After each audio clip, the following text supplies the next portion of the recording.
की मारणारा गेला त्याला मारणाऱ्याचं उदात्तीकरण झालं तर महाराष्ट्राचं वाटोळ होईल. माणुसकीची हत्या झाली हो, तुकडे गेले त्याचे, त्याला जाळून मारला. या सगळ्या प्रकरणाची गुन्हा पूर्ण महाराष्ट्रात आहे. आम्ही कॉन्स्टिट्यूशनली संविधानात्मक पद्धतीने धनंजय मुंडेंचा राजीनामा मागतोय आणि 302 मध्ये वाल्मिक कराडला आरोपी करावा ही स्पष्ट मागणी आमची पहिल्या दिवसापासून. हे जातीपातीचं जे राजकारण सुरू झालंय स्पष्टपणाने सांगतो, हे बंद करा. संतोष देशमुख गेल्यानंतर त्याची जात तपासली गेली नाही. आम्ही सगळे जण मध्ये पडलो. विधानसभेच्या सुरुवातीलाच आम्ही बोललो की मारणारा गेला त्याला मारणाऱ्याचं उदात्तीकरण झालं तर महाराष्ट्राचं वाटोळ होईल. मेलेल्याला जात आहे का? माणुसकीची हत्या झाली हो, तुकडे गेले त्याचे, त्याला जाळून मारला. या सगळ्या प्रकरणाची गुन्हा पूर्ण महाराष्ट्रात आहे. त्याच्यात कसले जाती आणता तुम्ही? मी दुसऱ्याही समाजाला सांगतो की तुम्ही एखाद्या खुन्याचं उदात्तीकरण कसलं करता. आणि म्हणून आम्ही जेव्हा म्हणजे आता आपण शॉर्ट मध्ये आलो,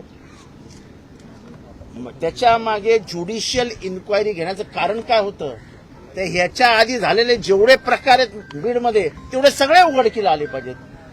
त्याच्या क्रिमिनल लिंक्स आहेत, राखेचं राजकारण, तिथल्या सगळ्या धंद्यांचं राजकारण, तिथे आजपर्यंत झालेल्या सगळ्या हत्या, त्या हत्यातले आरोपी, त्या सगळ्यांची चौकशी झाली पाहिजे.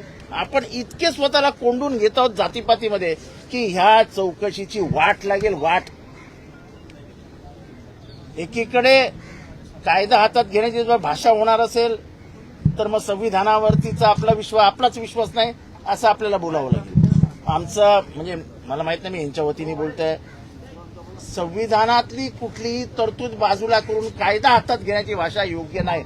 आम्ही कॉन्स्टिट्यूशनली संविधानात्मक पद्धतीने धनंजय मुंडेंचा राजीनामा मागतोय आणि 302 मध्ये वाल्मिक कराडला आरोपी करावा ही स्पष्ट मागणी आमची पहिल्या दिवसापासून. आमची आजची मागणी नाहीये. आमच्याबरोबर धस आहेत, धस पण बोलतील.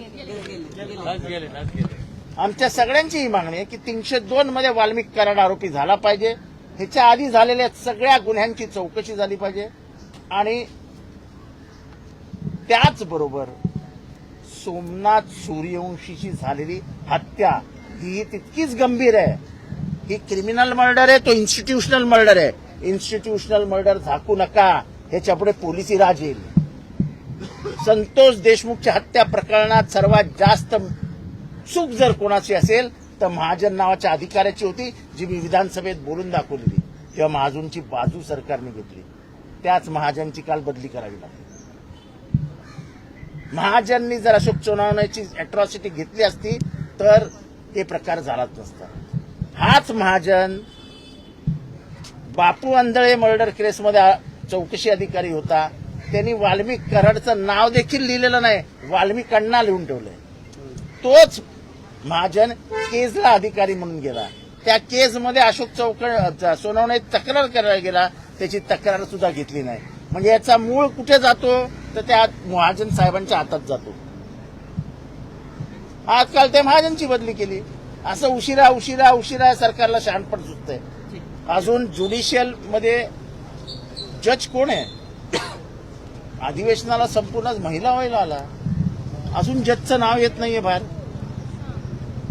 परभणीच्या जजचं बाहेर नाव येत नाही अजून. त्या मस्साजोग प्रकरणाच्या जजचं नाव बाहेर नाही. म्हणजे चौकशीचं नेमकं तुम्हाला करायचं काय हेच या सरकारकडनं स्पष्टीकरण होत नाहीये. आमचं स्पष्ट मत आहे, सरकार धनंजय मुंडे आणि वाल्मिक कराडला वाचवण्याचा प्रयत्न करतंय. परभणीमध्ये काही पोलीस अधिकाऱ्यांना वाचवण्याचा प्रयत्न करतंय. This is not a police state, this is a democratic state आणि इथे संविधान आणि लोकशाहीचा सन्मान राखला गेला पाहिजे.